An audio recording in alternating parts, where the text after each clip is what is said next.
why, first of all, we have to have such an enormous density of them, but even that is not enough. What they have to do is they have to actually collimate the beam, so the antennas are no longer sector antennas like we have for 2G, 3G, and 4G, where one antenna can cover 120 degrees, so with 3 antennas you can cover 360 degrees. With 5G, we have a phased array that concentrates the beam into almost a pencil beam with, I think, between 5 degrees and 15 degrees widening. And this beam follows the user. So if there's a user with a 5G cell phone and that user walks around, then the beam will actually track that user and shine at the user. So if the antenna is behind me and I'm holding my cell phone here, well then I guess the beam will shoot right through me. And frankly, I don't like that. So just remember that the beam will be collimated. And this has now another problem that it creates, and that is previously with a sector antenna, you can just remove yourself. If you distance yourself from the tower, well then it gets less and less because of the square root, 1 over r square root.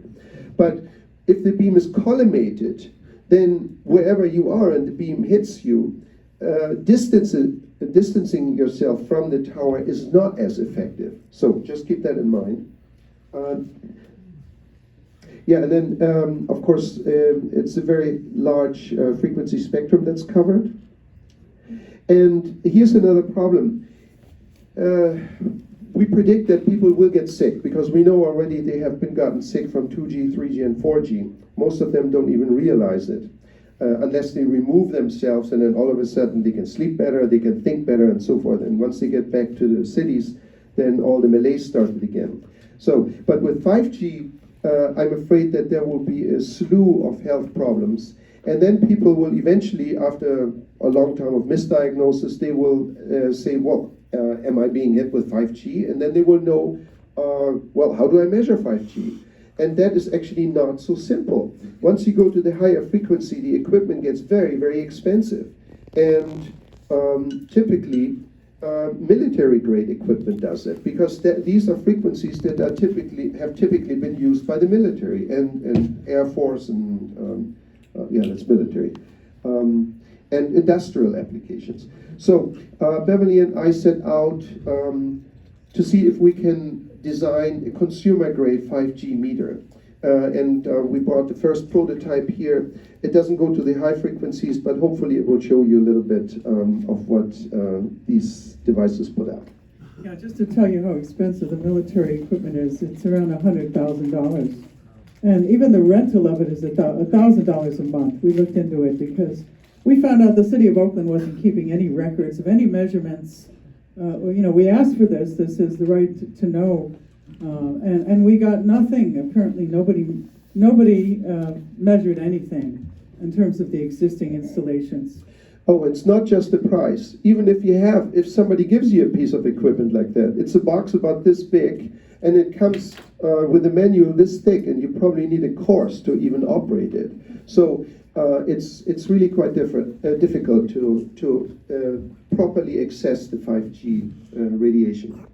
Okay, now here's the comparison between broadcasting and beamforming, and this is very important to understand. On the left side, you see a standard antenna that emits in a wide angle. That's a so-called sector antenna, and it covers everybody in that sector. And here you can see if you remove yourself from the tower, the radiation density will get less.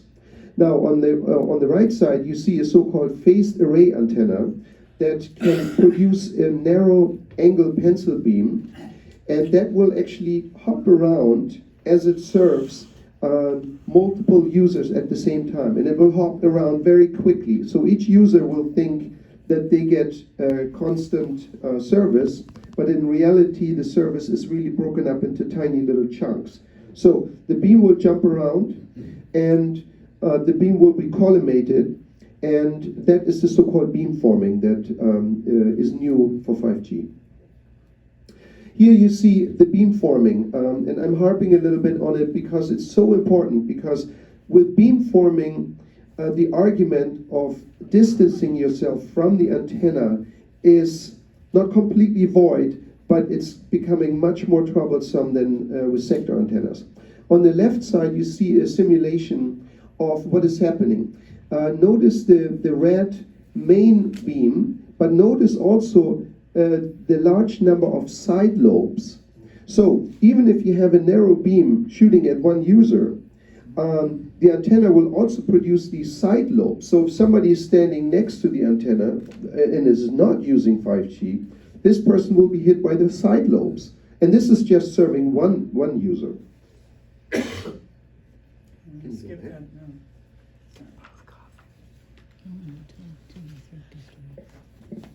Can't go back, sorry. We have to, that thing doesn't, no, it's not working. Okay, this is the sheet that you got into your hand, and I'm just going to say a little bit. First, I want to draw your attention to the second column, that is the so-called DBM column. I would highly recommend that you get used to that engineering unit, because that is by far the most useful unit when you're talking about, okay, how much radiation do I get? And the reason is because the difference between intense radiation and less intense radiation spans, I mean, as you can see on the left side, it spans, 15 orders of magnitude. So if you try to express this in milliwatt or microwatt or nanowatt or picowatt per square meter or square centimeter, it gets very confusing. So that's why I put this together.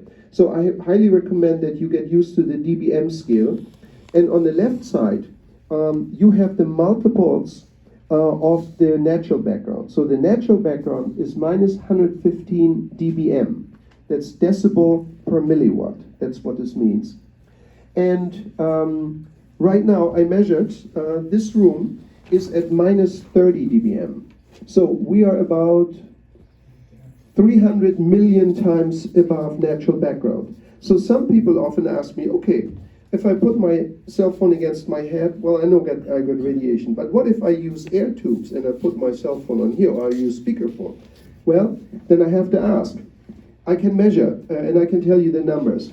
It goes from about minus 10 dBm to minus 25 dBm. So minus 10 dBm would be 30 billion times above natural background, and minus 25 would be 1 billion. So do you feel comfortable having only 1 billion times above background radiation? And of course the answer is no. So this is what, now you get an idea that there is no solution to completely get us safe. There are only better solution and worse solution. Well, another thing about this chart is that you can see that the United States and Canadian limits, these are the guidelines for exposure to us, is 10 dBm. Actually, some cell phones, some of the smartphones have been measured to be as much as 4 times over that, even though that's the ceiling, according to the FCC, to which we should be exposed.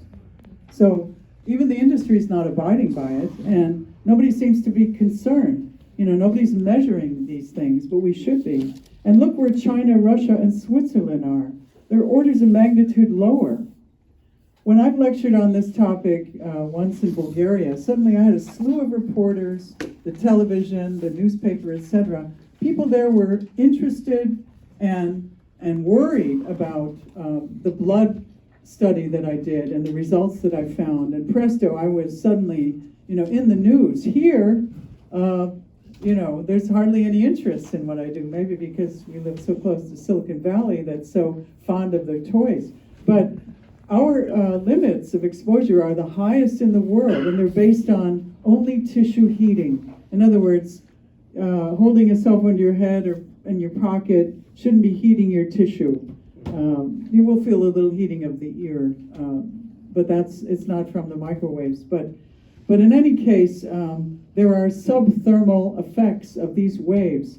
deep biological effects that go far beyond tissue heating. And that's what's being completely ignored in the United States and Canada. But countries like China, Russia, and Switzerland are well aware of them, and they've put their guidelines much lower, orders of magnitude lower than ours. I point this out because recently the FCC reviewed 5G and they said, we're not changing any standards. I'm disgusted, I really am. By the way, we found out that Austria has 1,000 times less radiation guidelines than the US. And Beverly took her phone there and the phone worked perfectly fine. I then read a few specs on the receiver chips, how sensitive they are actually. And from that I could say that we could easily drop our radiation exposure by probably 10,000 or 100,000 times, and we would still have good reception. So it is not necessary to have this high radiation coming out of our phones just to provide the service. So microwaves are part of the radio frequency spectrum, sometimes called RF. There you see them ranging from about 10 to the 8th to 10 to the 11th hertz.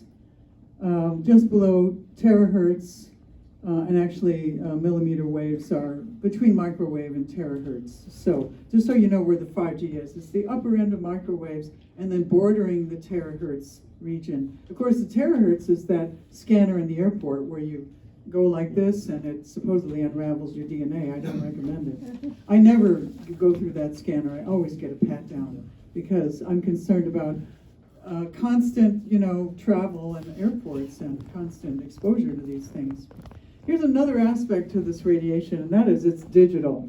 We have digital devices, and we're analog beings in an analog world. We had analog sources of light, like the sun, like tungsten lamps, like candles, until tungsten lamps were outlawed worldwide by the New World Order, maybe because they can't practice surveillance on us or quantitative use of electricity in the ways that they want.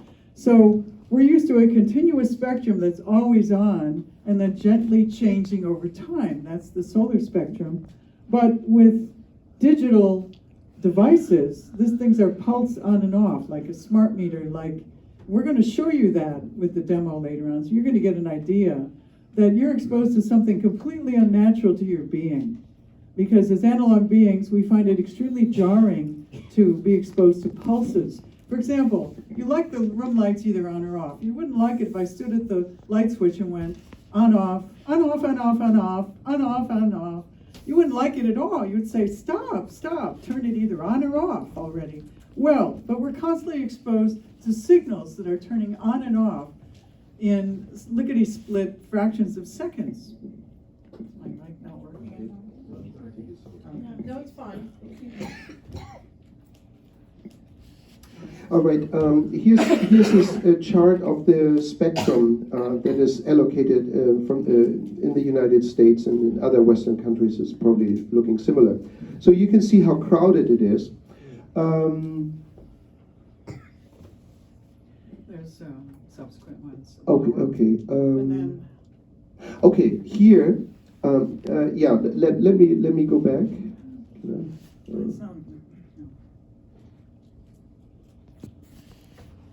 Okay, so this is the official chart.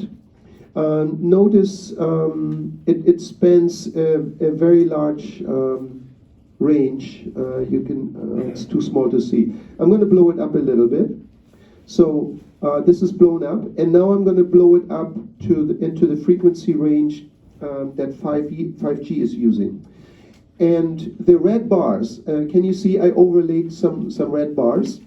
Those are all the frequencies that 5G might be using. Not all of them, but those are the ones that may be allocated, and they will differ from country to country. So we have some 7 billion cell phones worldwide. It's the greatest proliferation of technology perhaps in the history of the world. It's become our main personal communication device, and of course it's a little computer if it's a smartphone. But then when we see images like this, we have to cringe to see a child holding that cell phone right close to its brain, or people even strapping it on or using Bluetooth 24/7 to take calls. This is not safe.